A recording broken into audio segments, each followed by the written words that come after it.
J'ai chanté les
Seigneur Jésus-Christ,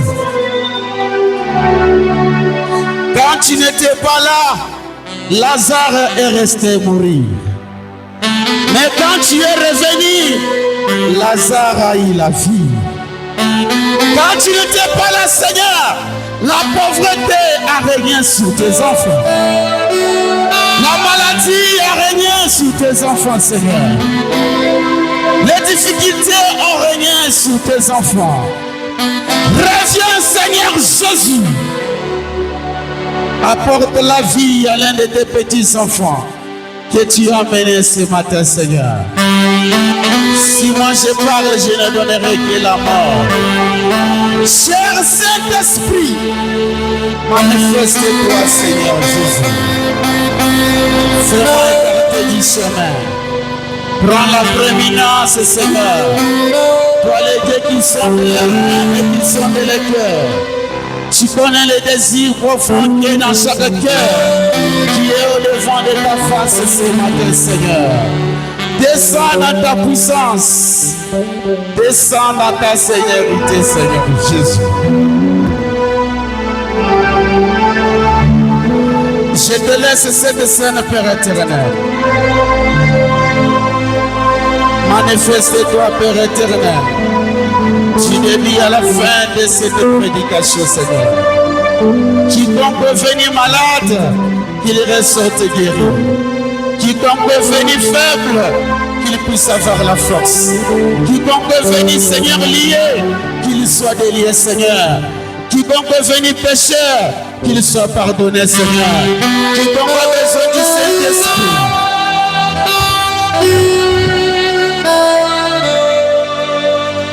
Accorde le Saint-Esprit. Je te recommande toutes choses entre tes mains. Je chasse tout esprit qui ne confesse pas ton nom, Seigneur. Les esprits, Père éternel, de l'incompatibilité, de la froideur, des agitations, Seigneur Jésus. Tout esprit qui a le tourmenté, Seigneur, ce moment de prédication. Je les chasse au nom de Jésus-Christ. Car une source d'eau ne peut jamais donner une eau chaude et une eau froide, Père. Reste le seul Dieu qui va nous parler. Tu débis à la fin de cette prédication. Au nom du Seigneur et Sauveur Jésus-Christ. Et tous ensemble nous disons Amen. Que le Seigneur Dieu vous bénisse. Je vous demanderai de vous tenir debout pendant que nous prenons nos Bibles. Nous sommes dans le livre de Jonas. À partir du premier verset, nous lisons au nom du Seigneur Jésus-Christ. La parole de l'Éternel fut adressée à Jonas, fils d'Amitai.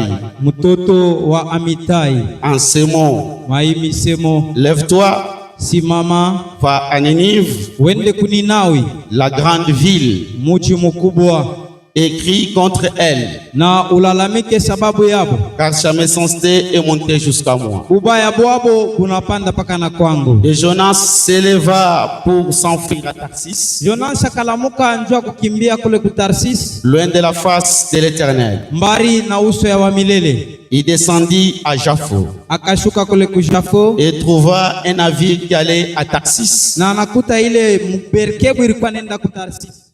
Paya les prix du transport Akalipa bei ya kwenda munjia, et s'embarqua pour aller avec les passagers à Tarsis, na akapenda kwenda pamoja na bale bakeni mule kutarsis, loin de la face de l'Éternel. mbari na wapu ya wa milele. Mais l'Éternel fit souffler sur la mer un vent impétueux. Wa milele akapika mpepo mkubwa juu ya mai, Il s'éleva sur la mer une grande tempête. zuruba mkubwa ikashimama juu ya mai. Les navires menaçaient à faire naufrage. Berkebu ilikuwa natafuta kutumbukizwa. Les mariniers eurent peur. Bale bakuongoza berkebu bakapata boka, Ils implorèrent chacun leur Dieu. bakanza kuita kila muntu mungu Et wake. ils jetèrent dans la mer les objets qui étaient sur les navires Banatupa bintu byote bilikuwa ndani ya berkebu afin de les rendre plus légers. sababu ya kuifanya ikwe mupepelo. Jonas descendit au fond du navire, Yonas akashuka kule chini kabisa ya ile berkebu, se coucha et s'endormit profondément. akalala na kisha kalala bushingisho bukubwa. Vous pouvez vous asseoir. Munaweza kuketi.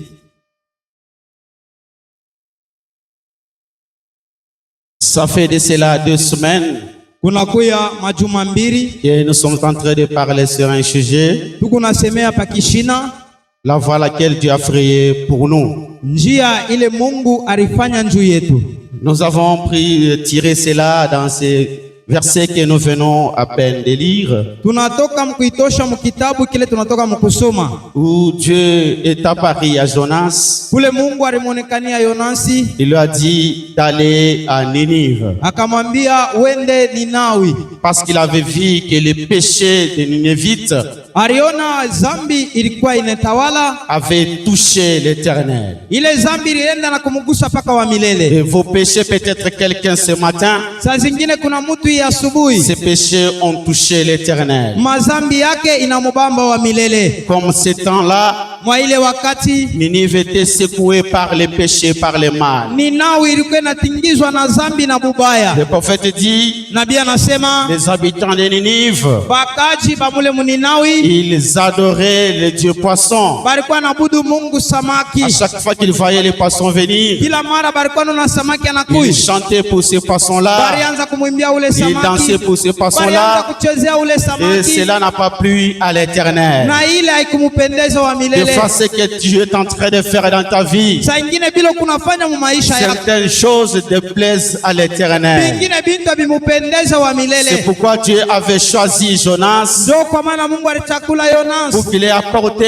un message aux Ninivites. juu abaletee ujumbe mule muninawi. Mais ce jour-là, Lakini ile siku c'était une journée spéciale pour les Ninivites. ilikuwa ni siku ya upekeji wa batoto wa Ninawi, En adorant le Dieu poisson, kwa kuabudu Mungu à samaki. chaque fois qu'ils adoraient ce Dieu-là, Kila mara balikuwa nabudu ile le miungu. poisson vomissait de l'or, Samaki alikuwa anatapika il dhahabu, vomissait de l'argent, alikuwa anatapika il fedha, vomissait tout ce qu'ils avaient besoin. alikuwa anatapika yote balikuwa nayo Mais lazima. comme c'était le temps de Dieu, Sasa vile ilikuwa ni wakati ya le Mungu, poisson a vomi samaki alitapika un être humain. mtu wa mwili, Et la parole faite chair neno yenye kuvala mwili pour leur période. juu ya wakati yabo. Et nous voyons Sasa dans tunaona les versets que nous venons de lire mwandiko tunatoka mkusoma, que Jonas avait une mission Yonas alikuwa na kazi, spéciale, kazi ya upekee, une charge bujito que Dieu lui avait donnée, kule Mungu alimupatia, qu'il devrait accomplir. kule alipasha kutimiza. C'est pourquoi le prophète dit, Ndio kwa maana nabii anasema tout un chacun de nous kila mmoja a wetu toujours eu quelque chose qu'il a toujours tendance de fuir. eko na kitu kile kona kimbia mu maisha. Chacun fuit certaines responsabilités. Kila mmoja anakimbia bujito fulani, Peut-être quelqu'un fuit les difficultés. wengine mtu anakimbia magumu, Chacun a quelque chose qu'il est en train de fuir. Kila mtu ako na kile kona kimbia. C'était pareil avec Jonas. Ilikuwa vile vile na Yonas. Dieu lui a dit d'aller à Ninive. Mungu alimwambia uende Ninawi. Mais lui, il a payé de son transport. Yari lilipia njia peke yake. Il a payé de son propre transport Analipia pesa yake binafsi. pour qu'il puisse aller se perdre. Ndio aende kupotea. De même aussi ce matin, Vile vile na wewe tu asubuhi. payes de ton argent, Unalipa makuta yako. de l'argent que Dieu t'a donné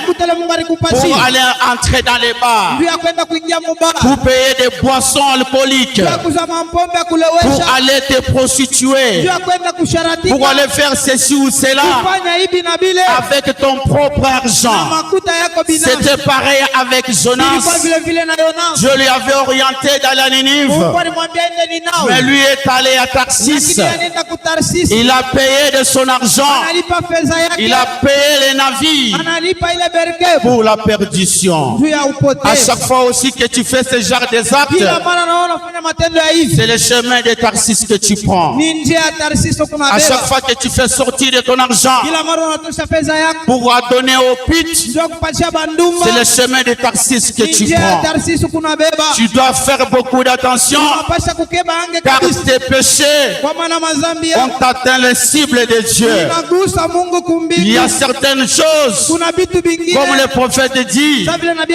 il y a anasema. les péchés qui nous précèdent, Kuko zambi il y a inatutangulia. les péchés qui nous accompagnent, Kuko zambi il y a aussi inatusindikiza. les péchés qui nous Kuko suivront. zambi Nous kutatufuata. devons faire beaucoup d'attention, Tunapasha kukeba ange. sinon nous allons nous retrouver Kwa vile tutajikuta sur le chemin de Tarsis. munjia ya Et Tarsis. le chemin de Na Tarsis njia ya Tarsis. n'amène qu'à la Hii mort. kunapeleka ni kulufu. Et nous voyons Na tunaona dans ces navires, mwa ile berkebu. Jonas était là, Yonas alikuwa mule à bord de ces navires. ndani ya ile berkebu. Il était devenu un danger permanent Alikuwa musiba yenye kuonekanika pour pale. tous ceux-là qui étaient dans les Kwa navires. ambao wote balikuwa ndani ya berkebu. Il était un malheur Alikuwa ole. pour ceux-là qui étaient dans les Pia navires. wale balikuwa ndani ya berkebu. Ils ont emporté une mauvaise personne. Balibeba mtu mubaya. Ils étaient à un mauvais moment, Balikuwa wakati mwa à mubaya. un mauvais endroit. Mahali mabaya. C'est pourquoi aussi, Ndio kwa maana na wewe. même avant qu'un visiteur vienne chez toi, Mbele ya mkeni yakuye kwako. tu dois d'abord consulter Dieu. Unapasha mbele kumuliza. Et ils ont accueilli de l'argent Kwa vile analipa fedha. dans les navires Ndani ya au berkebu. travers de Jonas, Kupitia Yonas. n'en sachant pas que Abakutu. Jonas Yonasi. deviendrait un malheur pour les navires. Atakuya ole njua ile berkebu. Ils étaient tous en danger Walikuwa wote ndani ya à msiba. cause de Jonas. Sababu ya Yonas. C'est pourquoi,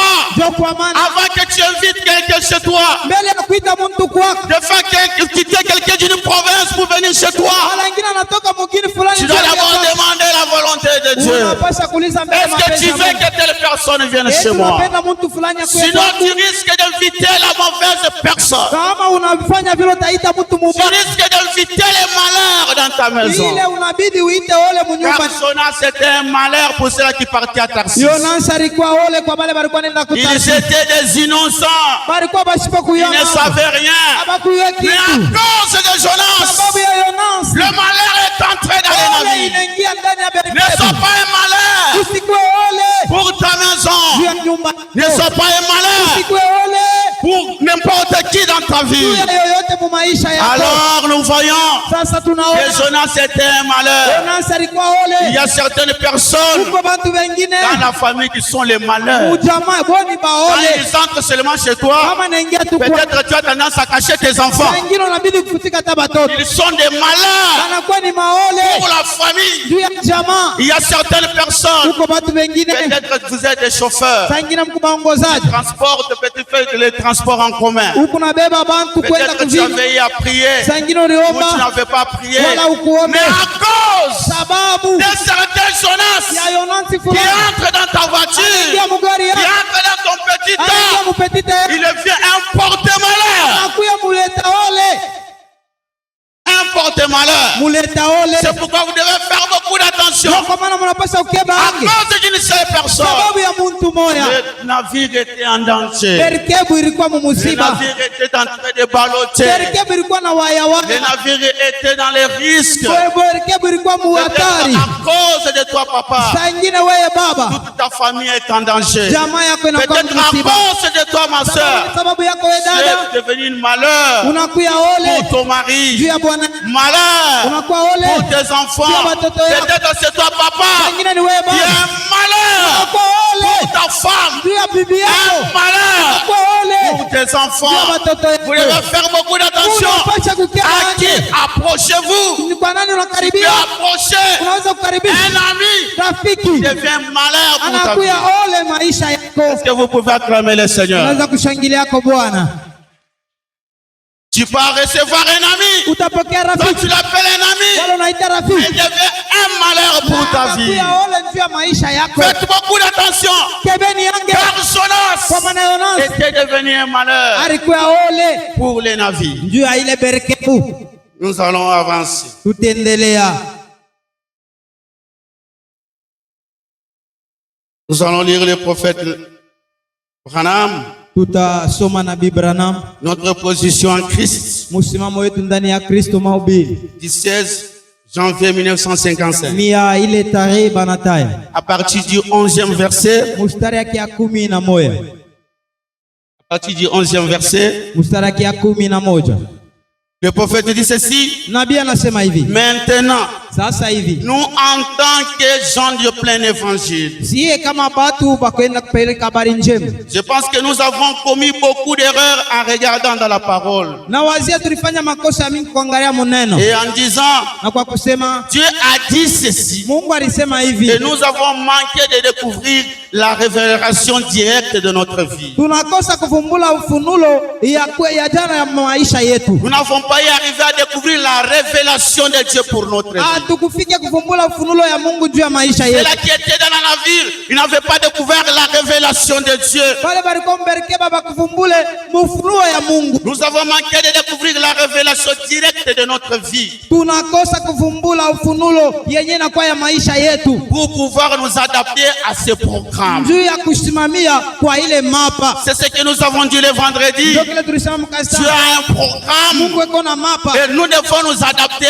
à ce programme-là. Tunapaswa kusimamia kwa ile Nous mapa. ne pouvons pas tailler Dieu à notre mesure. Hatuwezi kumchongola Mungu C'est mkipimo comme yetu. si tu vas payer une chemise qui n'est pas de ta taille. Hii kusema unauza shati yenye Tu haiko vas vers mpele le yako. tailleur pour qu'il taille cela de ta mesure. Unaenda kwa kushona njoo ifikishe Tu ne peux mkipimo pas yako. tailler Dieu à ta mesure. Hautachongola Mungu C'est à mkipimo. toi de te tailler à la mesure de Dieu. Wewe ujichongola kwa kipimo ya Tu Mungu. ne peux pas commander Dieu à ta volonté parfaite. Hauwezi kumfanya Mungu afanye Nous mapenzi devons yako. nous accommoder à la volonté, au programme de Tunapaswa Dieu. kubakia kwa mapenzi ya Mungu. Il dit ceci. Anasema hivi, Et lorsque nous trouvons cela, na kama tunapata ile alors cela doit s'accomplir. ile napasha Lorsque kutimizika. nous trouvons la révélation Wakati tunapata ufunulo et le programme de Dieu pour notre vie, na mapa ya Mungu juu ya le maisha yetu, prophète dit cela doit s'accomplir. nabii anasema ile napasha Et kutimizika. je pense que c'est là que nous avons failli. Na wazee sasa ndio pale Nous tulishindwa. faillissons pourquoi? Tunashindwa juu ya nini? Parce que nous n'avons pas la révélation de Dieu Hatuna na ufunuo ya et nous Mungu. n'avons pas le programme de Dieu. Hatuna na mapa ya C'est Mungu. pourquoi Jonas s'est retrouvé un danger pour les autres. Alijikuta musiba juu ya Tant wengine. que tu n'as pas la révélation, Ndio una na tu ufunuo. n'as pas le programme de Hauna mapa ya Dieu, tu Mungu. deviens un danger même pour l'église. Unakuwa musiba hata juu ya kanisa. Souvent les gens sortent et voient un évangéliste. Zaidi bantu beko natoka na kwenda kupasha habari njema. Par un exemple, notre frère Billy Graham. Kwa mfano yule ndugu yetu Billy Graham. Quel bien cela me ferait-il d'essayer d'être comme Billy Graham? Mtu anaweza kunifanyisha nikuwe kama vile Billy Graham. Le prophète se compare à Billy Graham. Nabii yeko najilinganisha na Billy Je Graham. ne pourrais pas le faire, Siwezi kuifanya même s'il le fallait. hata kama inapashwa. J'ai un ministère Niko na huduma. dont je dois m'occuper. Mimi napasha kuhangaikia. Et l'autre homme a son ministère. Mtu mwingine na yeko na huduma Et yake. chacun a un ministère. Kila mmoja yeko na huduma. Même la ménagère Hata mtenda kazi a un ministère. yeko na huduma. Celui de servir la parole de Ni yeye Dieu. kutumikisha neno la Mungu. Chacun est appelé de sa propre Kila manière. mmoja anaitwa namna Nous ne yake. pouvons pas nous comparer aux autres. Hatuwezi kujilinganisha na Dans toutes wengine. choses, nous devons chercher la révélation pour notre propre vie. Mwabiote tunapaswa kutafuta ufunulo ya Qu'est-ce maisha que yetu. Dieu a prévu pour ma vie? Ni nini Mungu anatayarisha juu ya Sur maisha le yako? programme de Dieu, il y a quoi pour cette année? Hapa ya Mungu muko nini njua hivi? Sur le programme de Dieu, l'année prochaine, je dois faire quoi? Hapa ya Mungu mwake itakuwa Nous itafanya ne pouvons nini? pas nous adapter aux autres, hatuwezi kufuatilisha bengine. lorsque nous nous adaptons aux autres, Wakati tunafuatilisha c'est bengine, pourquoi nous faillissons. ndio kwa maana tuko na Nous shindwa. faillissons pourquoi Tuko na shida juu ya nous nini? entrons dans une voie qui n'est pas la nôtre. Tuko naingia mumanja aina Oh yetu. non, parce que tel est commerçant, Kwa juu vile kuna je dois jisha. aussi faire les commerces. Mimi napasha na mimi kwanza Est-ce que biashara. c'est là la révélation de Dieu pour ta Eti ile ni ufunuo juu ya maisha Est-ce que yako. c'est là le programme de Dieu pour ta vie? Eti ile ni mapa ya Mungu juu ya maisha yako. Cherchons toujours la révélation. Tutafuteni mpaka ufunuo. Dans la même brochure au paragraphe 12, Mumahubiri moya moya mstari yake ya 12. le prophète dit ceci: Nabii anasema hivi. maintenant, Hapa sasa, si j'essaie d'imiter M. Graham, kama napenda kufuatilisha Meshe Graham, je me retrouverai tout de suite en difficulté. tajikuta hapa sasa mu magumu. Parce que lui est intelligent. Juu yeye eko na elimu. Le prophète a reconnu que Billy Graham était intelligent, Nabii anatambua kusema Billy Graham alikuwa wa elimu. perspicace, Wa kuile kwa kuandishi. instruit. Mwenye kufundisha. C'était un véritable prédicateur. Alikuwa mhubiri wa Eh biakwe. bien, pas moi. Hapana mimi. Il a reconnu sa révélation. Alitambua ufunuo Il wake. a reconnu aussi la grâce des Ndio kama autres. alitambua neema ya Si tu bengine. n'arrives pas à découvrir la grâce des autres, Kama ufikie kutambua la neema ya bengine. révélation des autres, Ufunuo ya bengine. le programme des autres, Mambo ya bengine. c'est pourquoi nous Ndio faillissons. kwa maana tuko Il nashindwa. dit ceci: Anasema hivi. nous essayons d'imiter et il y aura aussi des ennuis. Tunafuatilisha kutakuwa Ainsi makushindwa. vous y êtes. Na hivi Nous ne mkwamo. pouvons donc pas faire cela. Hatuwezi basi kufanya Nous vile. devons faire ce que Dieu nous a révélé de faire. Tunapaswa kufanya kile Mungu Dieu atuambia avait kufanya. déjà révélé à Jonas Mungu alifunulia Yonasi. ce qu'il devrait Kile faire. alipasha kufanya. Et même aussi ce matin, Hata na wewe vous asubuhi. devez aussi demander à Dieu Unapasha kumlomba ce Mungu. que vous devez Kile faire. unapasha kufanya. Certains sont mécaniciens. Bengine ni Au moment bamekanisha. où Dieu les voit en train de faire les commerces. Wakati ile Mungu anabaona beko nafanya Certains, je biashara. ne sais pas moi, sont docteurs. Bengine ni banganga. Peut-être que Dieu est en train de les voir en train de faire autre Mungu chose. ako nabaona beko nafanya vitu C'est vingine. pourquoi dans toutes Ndio choses, kwa maana mumambo pour que yote. nous ne puissions pas faillir, nous Tusishindwe. devons demander la révélation. Tunapasha kulomba ufunuo. Ainsi vous y êtes.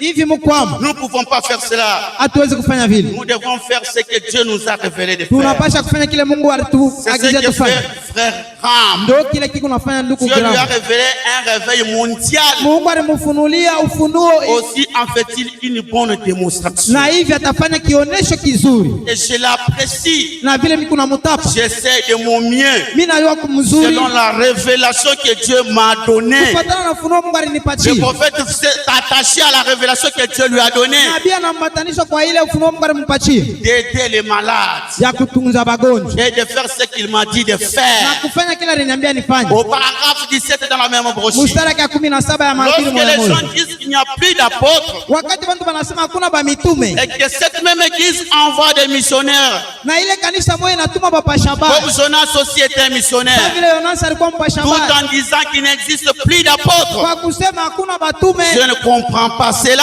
sielewe ile Mais mambo. un apôtre, Lakini mtume c'est celui qui est ni envoyé. ule bana mutuma C'est pareil à un missionnaire. ndio vile namtenda Même kazi. toi aussi, Hata wewe na il y wewe. a quelque chose à faire pour Kitu Dieu. fulani kakufanyishia Mungu. Dieu ne t'a pas créé au hasard. Mungu asikukumbe mabule. Mettre au monde, Juu ya kuzaa. manger, dormir, Kulia, établir kulala, et kuvala la na pointe. kuisha pale. Non, Hapana. il y a quelque Kuko chose. kifulani. Il y a une mission Kazi. pour laquelle Ile yenyewe. tu es sur cette terre. Fanyisha papa Il y bulo. a une mission Kuna kazi. pour laquelle Yenyewe. je t'ai envoyé dans cette Mungu famille-là. alikutuma mwa ile jamaa. Tu as une mission Kuna kazi. pour laquelle Yenyewe. je t'ai attaché à ton mari. Mungu alikuambatanisha kwa Tu ule as bwana. une mission Kuna kazi. pour laquelle Yenyewe. je t'ai attaché à ta Mungu femme. alikuambatanisha kwa ule Il y a bibi. quelque Kuna chose. kazi, Tu kuna ne kitu. peux pas vivre comme un animal. Kuishi sa nyama. Non, Hapana. tu as été créé à l'image de Dieu. Uliumbiwa kwa picha Et ya tu dois Mungu. faire les choses comme un Dieu. Unapaswa kufanya vitu sawa Mungu. L'enfant d'un lion est un lion. Mtoto wa simba ni simba.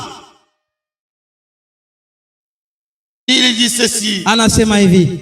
Il dit. Mais Anasema un apôtre, c'est un celui qui est envoyé. mutume ni ule beko na mutuma. C'est quelqu'un qui est envoyé par Dieu. Ni mtu anatumwa na Mungu. Et Paul était un apôtre. Paulo alikuwa mtume Non pas par son désir. hapana kupitia mapenzi yake. Il était missionnaire. Alikuwa Pas mtume par son désir. hapana kupitia mapenzi yake. Peut-être ton désir à toi. Ilikuwa ni Ça mapenzi yake. pousse à faire ce que tu fais. Inafanya kusema Mais ufanye. est-ce aussi le désir de Dieu? Hata mapenzi ya Mungu ifanike Ni par un choix, wala kwa machakuzi ni par la volonté de l'homme wala kwa mapenzi ya ou muntu, par ses propres désirs humains, wala kwa kutaka kwake kwa mais bumuntu, plutôt par la volonté de Dieu. lakini ni kupitia mapenzi ya Paul Mungu. était apôtre Paulo alikuwa selon mtume la volonté de Dieu. kufatana na mapenzi ya La Mungu. volonté de Dieu pour Jonas, Mapenzi ya Mungu ndio Yohana c'était de le voir à Ninive. ni ya kumuona kuninawi. Nous avons besoin davantage de gens comme lui. Tuna lazima na bantu kama yeye, Par la volonté de Dieu, kupitia mapenzi ya il Mungu. était en route pour Damas Alikuwa munjia juu ya Damas, pour arrêter. Pensez-y, juu ya kubamba il hivi. allait arrêter les groupes même auxquels il a été envoyé pour être apôtre. Alipasha kwenda kubamba ile nkunji yenye alipasha kuwa mtume. Ainsi, voyez-vous, Hivi la munaona manière dont Dieu fait les choses namuna ile Mungu alikuwa anafanya binti peut paraître sans dessus dessous à la nature humaine. inawezi kuonekanika chini wala yulu ya Des hali ya fois, bumuntu. Dieu fait des choses Mungu alikuwa anafanya qui binti ne sont pas peut-être à notre propre désir, abina vya kumapenzi yetu, mais c'est le choix de Dieu, lakini ni uchaguzi wa c'est Mungu. la révélation de Dieu et c'est le programme de Dieu. Mapa ya Mungu. C'est pourquoi quand nous avons cette Ndio révélation-là, maana kama tuna ile nous vurugu devons toujours nous adapter. tunapasha Peut-être kuambatanisha. Paul avait ses désirs à lui. Wengine Paulo alikuwa na Peut-être mapenzi qu'il yake, allait faire ses commerces, alipasha kufanya d'être biashara un yake, directeur, akuwa d'être un mdirekta commerçant, ceci ou ya kuwa cela. kufundisha biashara Mais hivi na selon kule, la volonté de lakini Dieu, kufuatana na mapenzi ya Mungu être un missionnaire. alipasha kuwa mtenda Et kazi. quand vous entrez dans la volonté parfaite de Kama Dieu, unaingia kwa mapenzi vous ne kamili ya pouvez Mungu, jamais échouer. hamwezi kama Nous kushinda. échouons pourquoi? Tunashindwa juu ya Parce que nini? nous ne sommes pas dans les programmes. Hatuna mumapa, Nous n'avons pas pris avec considération bebe na bei la révélation de Dieu. ufunuo ya Mungu, La voie à laquelle Dieu a pourvu pour la guérison. njia yenye Mungu alitayarisha njuu ya maombi, 19-7, njuu ya matunzo 1954. ya ile tarehe banatai Au paragraphe 25, kifungo yake ya 25. le prophète dit ceci. Nabii anasema hivi, Mais maintenant, hapa sasa, lorsque vous venez et dites, wakati mnakuwa na kusema je crois que Dieu guérit. nami ni Mungu ako na tunzo, Voyez-vous, unaona il y a des hommes qui vivent en vous. huko mtu wiki unaishi ndani mwenu. Le savez-vous? Mnajua Une fois nous avons reçu un Indien mara moja tunapokea mwenziani qui s'était converti au cours d'une réunion. aliaminia kupitia Le mkusanyiko, prophète parle d'un Indien nabii ako nasemea à qui mwenziani des personnes vivaient en lui. kwa ule mtu alikuwa anaishi ndani yake, Une fois, il dit kwa vile iko nasema qu'il s'était converti au cours d'une réunion. alibadilika, aliamini kupitia mkusanyiko. On lui a demandé comment il se portait Balimuuliza namna gani alikuwa naishi, après qu'il avait reçu le Saint-Esprit. na kisha alipokea Roho Il Mtakatifu. a dit bien, a-t-il dit, il y a des chiens à moi. Kuna baimba bawili ndani yangu. L'Indien dit, il y a des chiens à moi. Ndio anasema kuko baimba Il y bawili a ndani yangu. des pouvoirs à moi. Mamlaka mbili Son ndani yangu, propre désir mapenzi yake et le choix de Dieu. na uchaguzi wa Mungu. Il dit ceci. Anasema hivi, Il dit, anasema il a dit, l'un d'eux est un mauvais chien moya ni imba mubaya et l'autre est un bon chien. na moya ni imba mzuri. Il dit, Anasema ils se disputent et se battent tout le temps. beko na kokotana na kukombana kila mara. Et l'autre a dit, eh bien, Mwingine anasema mzuri, chef, mkubwa a-t-il dit, Anasema hivi. lequel gagne la bataille?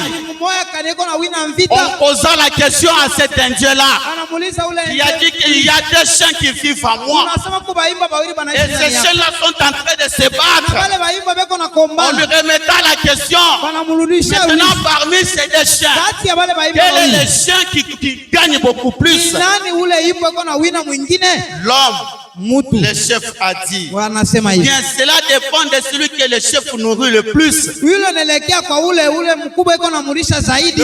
Le prophète dit, Nabii anasema cet Indien a répondu, ule ndiye nakajibu, celui que le chef nourrit de plus, ule imba beko namulisha c'est zaidi, celui-là qui va gagner la bataille. ndio ule ataanza kila mara kuina En bukongo. toi, tu as le désir. Mwako kuna Il y mapenzi, a aussi le désir de Dieu en toi. mapenzi ya Mungu ndani C'est yako, le désir que tu nourris plus. mapenzi leo kuna C'est lisha ce zaidi, désir-là qui va beaucoup gagner la bataille. ile tawina bukomvi Il zaidi. dit ceci. Anasema hivi, Cela dépend de celui que le chef nourrit le plus. ile nelekea na ule imba beko namulisha Eh zaidi. bien, ce n'est pas que nous fassions une comparaison entre le diable et le Saint-Esprit. Haina ile na ulinganisho kati ya shetani na Roho Mtakatifu en les comparant à des chiens. kwa kubalinganisha kubaimbwa. Mais écoutez, il Musikie y a là le bien en vous. huku pale vizuri ndani Il mwenu, y a le mal en vous. huko vibaya ndani mwenu, Il y a la foi et l'incrédulité. huko imani na kutokuamini. Cela dépend de ce que vous nourrissez le plus. Ile inaelekea na kila mtu narisha zaidi, Ce que vous nourrissez le plus, kila mtu narisha zaidi. il dit ce que vous nourrissez le plus. Anasema kila mtu narisha zaidi. Jonas avait le désir en lui Yonas alikuwa na mapenzi qui ndani était yake, contraire au désir, au choix de Dieu. ilikuwa kinyume na machaguzi Mais ya le Mungu. prophète dit, Nabii anasema tout dépend de ce que vous nourrissez de plus. yote inaelekea na kila mtu narisha zaidi. Qu'est-ce que vous nourrissez de plus? Ni nini mnarishaka Ce sana? que vous nourrissez de plus, Kila mtu narisha c'est sana, ce qui va apporter le ndio succès. ile italeta matokeo, C'est ce qui va apporter ou l'échec. ndio ile italeta kushindwa. Maintenant, posez-vous la question. Sasa mjiulize, Vous progressez? huku naendelea, Est-ce que vous avancez? mnaendelea, Est-ce que vous avez la joie? kuna Est-ce furaha, que vous avez le progrès? Est-ce que vous avez la stabilité? kuna Si ustarehe. vous n'en avez pas, Kama muna nayo, c'est-à-dire que vous avez nourri un mauvais chat. ni kusema mnalisha imbwa mubaya. Au paragraphe 50 de la même brochure que nous venons de dire, Kifungo yake ya 15 ya Mahubiri moja le moja, prophète dit ceci: nabii anasema j'aurais voulu prêcher nilitaka kuhubiri l'évangile maintenant pendant 5 minutes. injili mu madakika 5 Si j'avais le temps, kama nilikuwa na wakati. c'est ce qui arrive dans l'église. Ndio kile kinafika mkanisa, Lorsqu'on trouve quelqu'un qui ne travaille pas pour contribuer à la bonne marche de l'église, wakati unakuta mtu asipende kutumika juu ya kufanya kuendelea kwa kazi mzuri ya kanisa, quelqu'un qui a failli et qui s'est retiré. mtu anashindwa na kisha anarudia kumkongo. Est-ce que vous me suivez bien? Unanifuata mzuri pale? C'est ce qui arrive dans l'église. Ndio kile kinafika mkanisa, Lorsqu'on trouve quelqu'un qui ne travaille pas pour contribuer à la bonne marche de l'église, pale tunapata mtu asitumike njuu ya kuendelea kwa mzuri kwa kanisa, quelqu'un qui a failli mtu alishindwa et qui s'est retiré, na kisha anarudia kumkongo, qui s'est retiré comme Jonas, anarudia kama Jonas, qui n'arrive pas à donner sa contribution asifike kuleta pour l'avancement de l'église. ya kuendelea kwa kanisa. Le prophète dit Nabii anasema qu'il s'est retiré, anarudia qui kinyume, est devenu indifférent. anakuwa mwenye kwa na C'est un cancer dans l'église. anakuwa ni kansa mkanisa. Si tu as une mission, Kama una kazi soit de chanter, wala kuimba, soit de prophétiser, soit de prêcher, soit d'être croyant, croyante. kama mwaminifu, Si tu deviens indifférent, kama unakuwa si tu te retires kama unarudia de kinyume, la mission, mukazi de la révélation, du programme de Dieu, le prophète dit, tu deviens un cancer. ya kansa. C'est un cancer dans l'église. Ni kansa ndani ya kanisa, C'est un démon qui est dans cette personne-là. ni demoni iko ndani ya ule mtu. C'est vrai. Ndio kweli, Cela rend toute l'église malade à cause de cela. ile inafanya kanisa yote magonjwa À njoo ya hiyo. cause de toi, Sababu yako tu rends toute l'église malade. inafanya kanisa yote nagonjwa. À cause de Jonas, Sababu ya Jonas, le navire tout entier était en danger. merikebu yote ilikuwa musiba, Il était devenu un cancer anakuya kansa pour les navires juu ya ile merikebu. parce qu'il a fui sa mission. Alikimbia kazi, Il a fui sa révélation. alikimbia ufunuo, Il a fui le programme de Dieu. Il était devenu un cancer, anakuya kansa, un danger pour sa famille, musiba juu ya jamaa un yake, danger pour le peuple. musiba juu ya taifa, Il était devenu un échec anakuwa kushindwa pour les autres. juu ya bengine. Il dit ceci, Anasema c'est un cancer dans l'église. ni kansa ndani ya C'est un kanisa, démon qui est dans cette personne-là. demoni iko ndani ya ule mtu, Et cela rend toute l'église malade à cause de cela. na ile inafanya kanisa yote nagonjwa. La meilleure chose à faire, Kitu kimoja c'est kufanya de pratiquer une opération ni spirituelle. kutumikisha kupasula kwa kiroho. Si toi aussi, Kama na wewe tu as échoué dans ce que tu fais, shida makila kunafanya, tu as travaillé, tu n'as pas réussi, tumika uwezi, tu as cherché, tu n'as pas trouvé, tafuta upate, tu avais défailli à ta mission, ulikuwa na shida mkazi, reviens maintenant rudia au sasa travers de la révélation de Dieu ufunuo ya Mungu, et dans le programme de Dieu. mapa ya Mungu, Que Dieu te fasse Mungu une akufanyie opération pasula spirituelle. kwa kiroho, Je déclare qu'une opération spirituelle pasula kwa kiroho, se fasse dans ta vie ingia mu maisha afin que tu reviennes urudie à ta mission, à ta révélation. révélation au programme, à la voie pour laquelle Dieu t'a créé sur cette terre. Tu ne vis pas au hasard, pas pour être seulement une mère, pour être seulement un travailleur quelque part. Non, il y a quelque chose de spécial que tu dois faire dans cette terre. Josué était un homme, il a fait son temps, et nous l'étudions même dans la Bible. Tu n'es pas différent de Josué, qui avait arrêté le soleil. Le même Dieu qu'a fait Josué, c'est le même Dieu que tu as cet après-midi. C'est pourquoi Jonas, comprenant cela, il tourna son regard. Lorsqu'il savait qu'il était un cancer pour les Nanaïdes, il tourna son regard vers l'Orient. C'est pourquoi nous avons dit, à chaque fois que nous prions, nous devons tourner notre regard vers l'Orient, d'où est venu notre salut. C'est pourquoi Jonas s'était agenouillé. Il a fait la révélation. Il a fait le programme de Dieu. Il a regardé là où le soleil s'élève. C'est pourquoi j'ai dit le dimanche, nous construisons nos églises en regardant là où le soleil s'élève. Tant que vous n'avez pas cette révélation, vous êtes un cancer. Même quand vous priez dans vos maisons, vous devez toujours tourner les regards vers l'Orient, d'où viendra votre salut. Même quand nous voulons dormir sur nos lits, nous devons tourner la tête toujours vers l'Orient, d'où viendra notre secours. Il dit ceci. Nous allons continuer avec la lecture. Nous allons filer le plus vite que possible. La voie pour vivre, pour traiter les péchés. Dicengo 3 1954. Au paragraphe 12. Il dit ceci. Je l'ai annoncé il y a quelques instants. La voie pour vivre par Dieu pour traiter les péchés. Dieu a une voie. Nous, nous avons une voie. Mais nos voies ne sont pas celles de Dieu. Et nous ne pouvons pas suivre notre voie et celle de Dieu au même moment. Comme tu as des chiens en toi, tu as des voies en toi, tu ne peux pas suivre la voie de Dieu et suivre la voie du diable. Ou tu es de Dieu, ou tu es du diable. Ne fais pas seulement semblant de venir à l'église pendant que tu es seulement un cancer.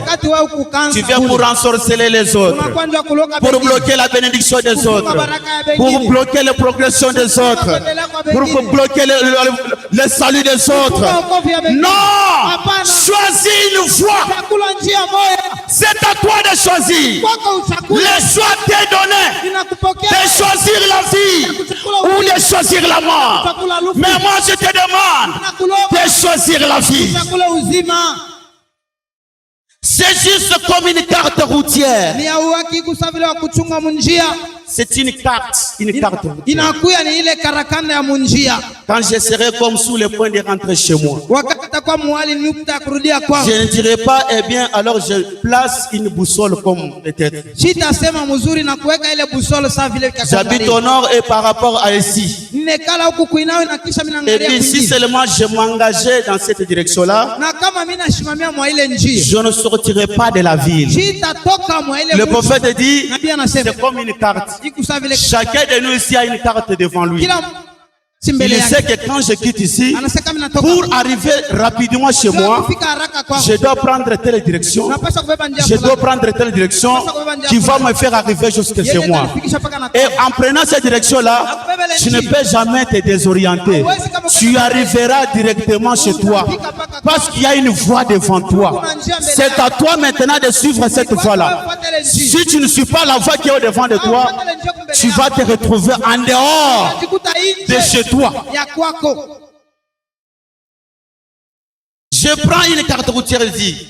nabeba ile karakasi ya munji. Je vois comment les routes sont écrites. Naona vile manje inaisha kuandikwa. Les repères. Na kukiona. Là où je dois prendre un virage à gauche. Kule vinapasha kwenda kushoto ou à droite. Wala kuume. Ainsi de suite. Hivi inafuata. Suivre cette carte de près. Kufuata ile karakasi vile napasha. Que chacun suive sa carte de près. Kila mmoja afuate karakasi. La carte que Dieu a tracée au devant de lui. Karakasi ile Mungu aliweka mbele yako. J'attendrai la maison par la grâce de Dieu. Tapata nyumba kupitia neema ya Mungu. Eh bien Dieu a une carte. Na vile kuna karakasi. Il a pourvu à une fois pour nous en rentrions à la maison. Alifatarisha njia kwetu ndio kusema turudie kunyumba. Dans la gloire. Mutukufu. Il a une fois pourvu pour le salut. Ana njia yenye kutayarisha njia ya wokovu. Il y a une fois pourvu par Dieu pour le salut. Kuna njia Mungu anatayarisha njia ya wokovu. Il y a une fois pourvu pour la guérison divine. Kuna njia juu ya matunzo. Il y a une fois pourvu pour faire tourner le monde. Kuna njia ndio kugeuza dunia. Il y a une fois pourvu pour l'église. Kuna njia juu ya kanisa. Tout un chacun de nous a une foi. Kila mmoja wetu kuna njia. Il y a une foi pour le salut. Kuna njia juu ya wokovu. Il y a une foi pour la bénédiction. Njia juu ya baraka. Il y a une foi pour l'église. Njia juu ya kanisa. Il y a une foi pour toutes choses. Njia juu ya kitu Dieu chote. a fait déjà prévu cela. Mungu alisha kutayarisha vile vyote. Il dit ceci. Anasema hivi. L'église doit fonctionner avec les 9 dons spirituels. Kanisa linapaswa kutumika na mazawadi kende ya kiroho. L'église doit fonctionner avec les 9 dons spirituels. Kanisa linapaswa kutumika na mazawadi kende ya Ça kiroho. c'est la voie de Dieu. Ile ni njia ya Et si vous entrez dans une église kama unaingia mkanisa où les 9 dons spirituels mazawadi kende ya kiroho ne sont pas respectés, ina yenye kuheshimiwa. vous êtes sur le chemin de Tarsis. Muko munjia ya kutarsisi. Est-ce que vous me suivez? Munanifuata? Si vous entrez dans une église, Kama mnaingia on dit les dons sont du diable. Le prophète dit, s'il y a le vrai, il y a aussi le faux. Et toi et moi, nous sommes dans le vrai. Parce que la voie pourvue pour Dieu, pour vouloir orienter l'église, c'est au travers des 9 dons spirituels. Est-ce que vous pouvez acclamer pour le Seigneur? Il a des dons, des signes et des prodiges dans l'église. C'est ça la voie pourvue par Dieu pour perfectionner son église. Pour perfectionner son église. Si un pasteur refuse que son église soit perfectionnée au travers de 9 dons, ou soit il est occultiste, ou bien il est un prostitué, parce qu'il sait au travers des dons, on pourra les dénicher facilement. Mais ici, nous sommes dans le vrai. Est-ce que vous pouvez acclamer très fort pour le Seigneur? Si nous essayons tout le reste, théologie, enseignement, tout le reste, cela ne marchera jamais. Cela n'a jamais marché. Et cela ne marchera jamais. Il nous faut revenir à la voie de Dieu. Dieu a une voie pour financer une église. Est-ce que vous pouvez acclamer très fort pour le Seigneur? Dieu a une voie pour financer l'église. Ce n'est pas en fonctionnant, en perfectionnant des couvertures et en offrant de souper de bienfaisance. C'est ce que chaque homme paie ses dîmes. Est-ce que tu as bien saisi? Il nous faut revenir à la voie de Dieu. Dieu a une voie pour financer une église. Ce n'est pas pour payer, pour financer une église. Ce n'est pas en confectionnant des couvertures. Et en offrant des soupers de bienfaisance à manger. Mais c'est que chaque homme paye ses dîmes et ses offrandes dans l'église, suivant la voie ordonnée par Dieu. C'est ça la voie pourvue par Dieu pour cela. Dieu a une voie Dieu a une voie pourvue pour qu'un homme entre dans l'église. Aujourd'hui, les moyens par lesquels nous faisons entrer un homme dans l'église, c'est en lui remettant une lettre de recommandation. On le fait entrer dans l'église par une main d'association, en l'aspergeant la tête avec une petite salière pleine d'eau. Et on le fait entrer dans l'église. Dieu a placé une voie pour toutes choses. Même pour financer son église, Dieu a placé une voie. Le prophète dit, par les dîmes et par les offrandes. C'est pourquoi la Bible dit à Malachie 4, il dit ceci: apportez dans la maison du trésor vos dîmes et vos offrandes. Mettez-moi en épreuve. Est-ce que ce matin, il y a quelqu'un qui veut mettre Dieu en épreuve? C'est la seule voie pour financer son église et pour votre bénédiction.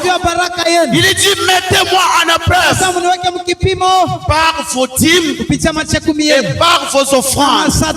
Si je n'arriverai pas à ouvrir les églises du ciel, les bénédictions matérielles, est-ce que ce matin, il y a quelqu'un qui veut être béni? Il y a une seule voie par les dîmes et par les offrandes. Pas tu viens avec un 10 000 avant d'entrer à l'église, tu fais d'abord une bouteille d'eau et tu réserves 2500 francs. Et le reste tu mets à côté. Et avec ça tu veux être béni. Il dit par les dîmes et par les offrandes.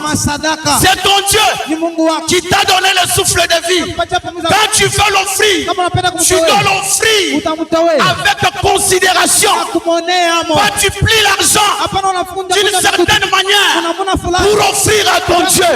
Non, ce n'est pas ça la voie de Dieu. Au paragraphe 12, il dit ceci: mais si je parviens à sauver une âme pour Christ, je commence à descendre. Frère, tant qu'il y aura une éternité, pour ceux-là qui veulent lire le livre de vie de l'agneau, au paragraphe 12. Mais si je parviens à sauver une âme pour Christ, frère, tant qu'il y aura une éternité, la gloire de Dieu reposera sur cette âme-là. Si tu parviens à sauver une âme, la gloire de Dieu reposera sur cette âme-là. Qu'est-ce que donc une valeur de toute façon? À quoi cela vous profiterait-il au moment où il y aura une lutte dans votre corps? Et que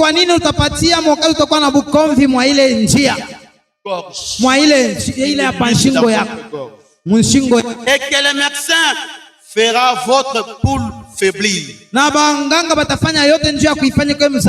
À quoi servira tout l'argent et toute la popularité? Que les gens vous tapotent sur le dos ou que vous le deveniez. Vous le deveniez une personne importante. À quoi cela vous avancera-t-il? À rien du tout. Cela disparaît. Et cela reste ici sur terre. Mais pour une âme sauvée, vous verrez votre nom rattaché à cela. Est-ce que vous pouvez acclamer pour le Seigneur? Lorsqu'une âme est sauvée, le prophète dit, vous verrez votre nom attaché à cette âme-là.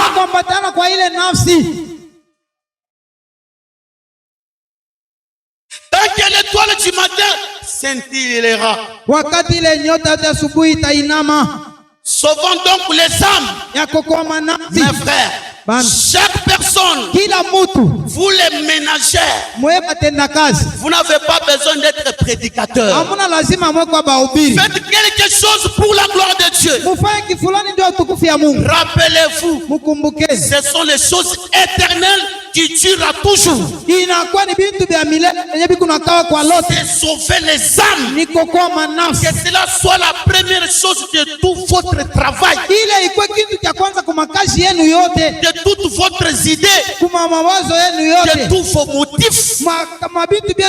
Au paragraphe 13 dit, hier, je me tenais près d'une mer. Je tenais près d'une mère. Mère de Lucie. Je tenais sa main. J'avais mon bras autour d'elle. Son menton tremblait. Et son fils était là, mourant.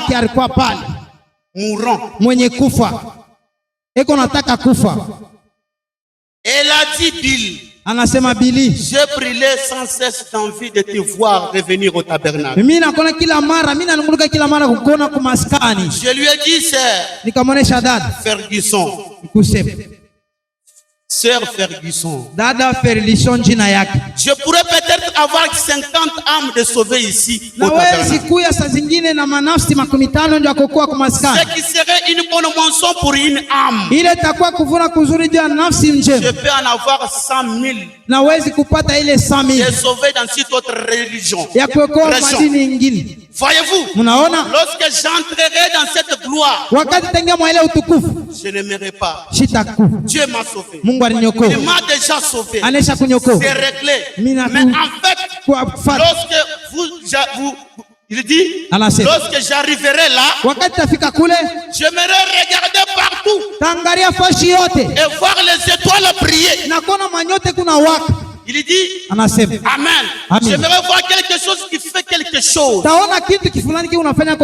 Si j'étais mort et que juste j'étais une personne importante, un président comme Lincoln ou quelqu'un de ses rangs, on bâtirait à mémoire de moi un grand mémorial. Mais un jour, cela n'existera plus. Mais pour une âme sauvée, dans la gloire, votre nom il sera rattaché. Tant qu'il y aura une éternité. Est-ce qu'il y a quelqu'un qui fait que son nom soit rattaché à une âme? C'est pourquoi le dimanche le pasteur a dit, allez inviter. C'est par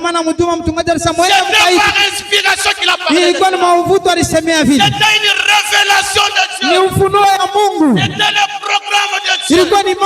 Parce qu'il fait que votre nom soit rattaché. Soit rattaché à une âme. Le prophète dit, il y avait une dame. Ule dada alikuwa anafanya kazi ya chini kabisa, alikuwa anapata $2 kwa mwezi wala kusiku. Ingawa vile alikuwa anachunga vile $1, alikuwa anachunga ile fedha. Ingawa kazi yake ilikuwa ya nguvu, wakati alipata ile $25, aliita mtumishi wa Mungu. Mtumishi wa Mungu anakuwa hubiri. Ndio kama nabii anasema, mwe kama batenda kazi, hamuna na kazi ya kwenda kuhubiri, mnaweza kutumikisha ile Mungu alimpatia na kupitia ufunuo kuina nafsi. Nabii anasema ule dada alikuwa anachunga bungi fulani na makuta, hata wanaweza kuwa na fedha, haina mpaka kwenda kufanya biashara. Unaweza kuokoa nafsi kupitia makuta yako. Unaweza kuja hapa, napenda tutunge kampeni, tableta pesa, baita mtu fulani. Ilikuwa vile na ule dada, wanaita mtumishi wa Mungu. Mbele ya kumwita, alifanya maaliko, anaenda munjini, anapeleka, balikuwa anatupa ile maaliko yake. Hakuna mtu apenda kwa mimi, mtu asikupende kuchiki. Ukakuwa kijana mmoja,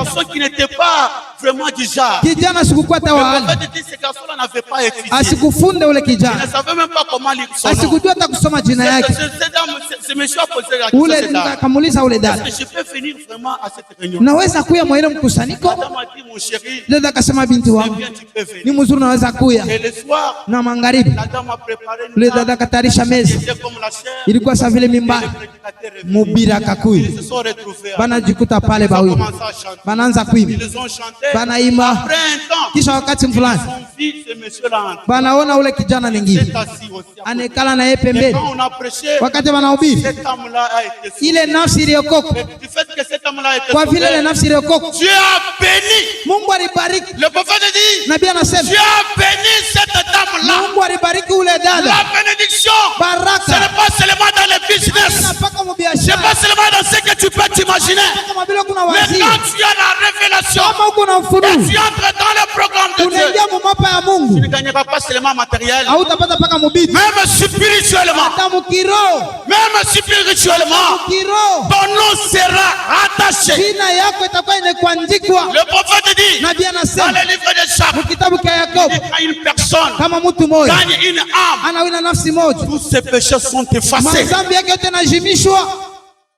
Tu as le choix Unapaka na au uchaguzi devant de toi mbele yako de choisir ce que tu veux. chakula kile Mais unataka. le même Dieu Mungu moya que moja Jonas ile Yonas avait invoqué alitaka est ici ce matin eko hapa hii asubuhi pour faire du bien, ya kufanya vizuri, comme il avait fait du bien ili alifanya vizuri à cette dame kwa ule qui dada avait compris sa révélation, alielewa ufunuo qui yake, était entré dans le programme de Dieu. aliingia mumapa ya Mungu. Même si tu étais malade, Hata kama ulikuwa mgonjwa, si tu prends l'engagement, kama unabeba mpango ce matin, hii asubuhi, je ne te parle pas d'un Dieu mimi sauvé. sikusemea Mungu wa hadithi, Je te parle d'un Dieu mimi véritable. nasema Mungu wa bia kweli. Ce Dieu-là, Ule Mungu un jour quand il avait faim, siku moja wakati alikuwa na il njaa, est parti. alienda Il voulait accueillir une mangue, alipenda kuchuma un embe fruit quelque part. wingi fasi Il a fulani, retrouvé que dans l'arbre, anakuta mumuchi il n'y avait pas de fruit. akukukwe Il tunda, a maudit l'arbre. anavulani ile muchi, anenda À son retour, kurudia son kwake, disciple va lui dire, mtu mwingine anasema, mwalimu, l'arbre que tu avais muchi maudit ile ulilani a séché. inakauka, La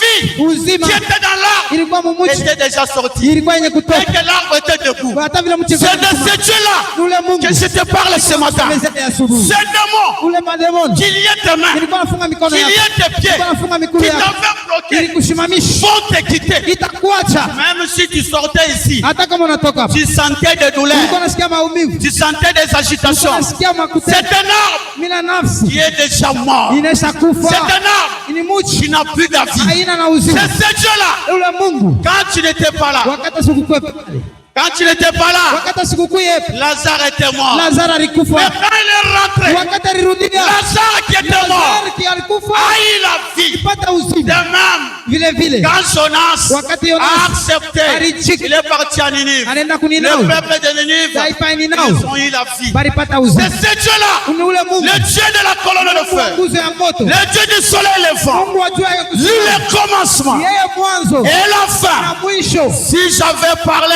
Kama milisema de mon grand-père ya nkambo yangu pendant des semaines, mjuma mbili qu'il n'agisse pas. sitende Si pa je racontais des kama histoires, ninaleta madishi parce que j'étais sous les bancs de l'école, ndio mimi natoka kwa masomo qu'il n'agisse pas. sitende. Mais si je parlais Kama milisema de lui, yake yeye la parole faite chair, nene yenye kufanya mwili, je lui demande, mimi na mulomo je tourne mon regard angalia vers le soleil kule levant. iwe na lamukia Comme Jonas s'était tourné le regard geukia vers le soleil iwe na levant. lamukia Comme Salomon vile Salomon avait consacré le temple. tolele Il hekalu pouvait dire anasema de partout, washi yote Seigneur, que tes enfants se retrouveront.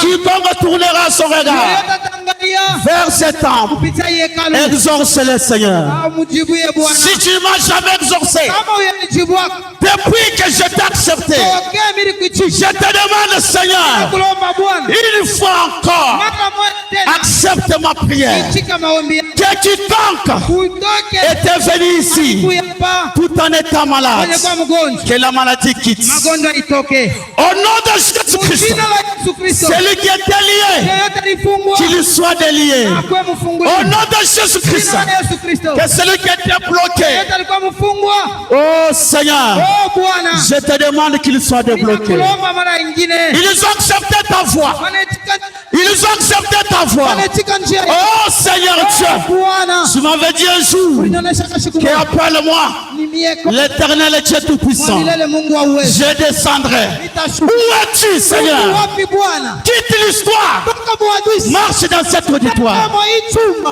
Marche dans cet auditoire. Mwa hii chumba. Marche dans cet auditoire. Ton peuple est venu. Pas pour me voir moi. Ils sont venus te voir, Seigneur. Que personne ne sorte de cet endroit avec des douleurs. Que personne ne sorte de cet endroit tout en étant pauvre.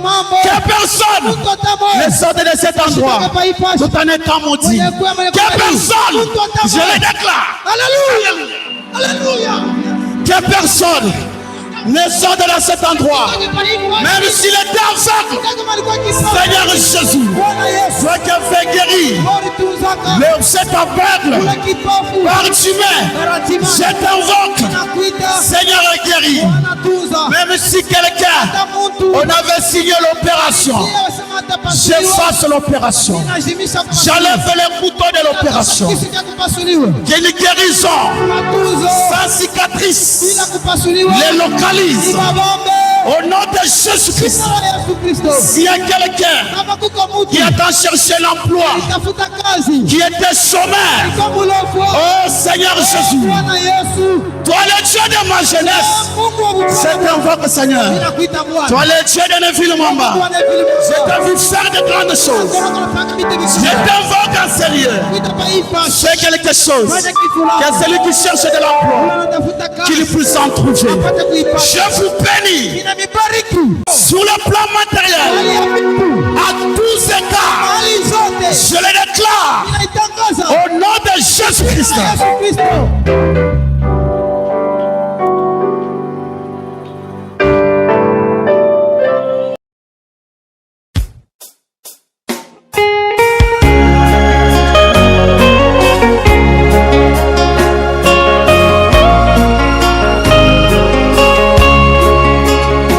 Rocher d'âge fendu pour moi, laisse-moi me cacher en toi, laissez l'eau avec le sang sorti de ton flanc percé, être un double remède, mais sauver, mais rendre plus.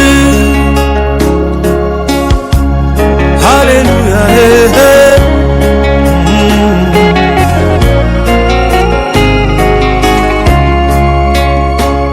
Que mes larmes coulent à jamais, que mon zèle ne s'éteigne point. C'est la note, pas mon péché. C'est toi seul qui dois sauver. Et ma main ne t'offre rien, Seigneur. Je ne m'attache qu'à ta croix.